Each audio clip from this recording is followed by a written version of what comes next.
നമ്മളിന്ന് നമ്മളിന്നലെ എംഫോടെക്കിന്റെ ഒരു വീഡിയോ കണ്ടിട്ടുണ്ടായിരുന്നു. ലോക്ക് ബുക്ക് എന്ന് പറഞ്ഞിട്ട് നമുക്കൊന്ന് റിയൽ ആണ് ഫേക്ക് ആണോ ചെയ്തു. ഐശു ഹെൽപ്പിംഗ് അപ്പോ ഹെൽപ്പർ ആയിട്ട് വരുന്ന ഐശു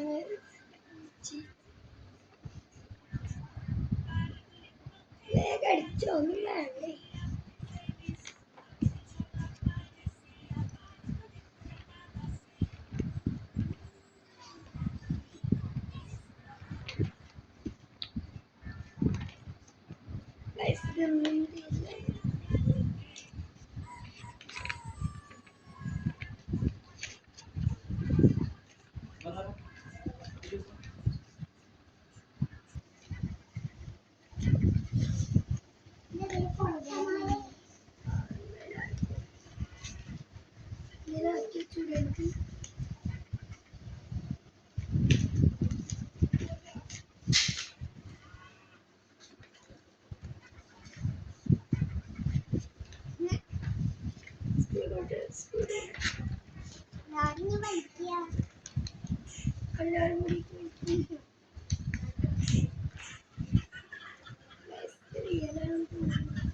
നമുക്ക് ഒരാളെ കൂടി വിളിക്കാം.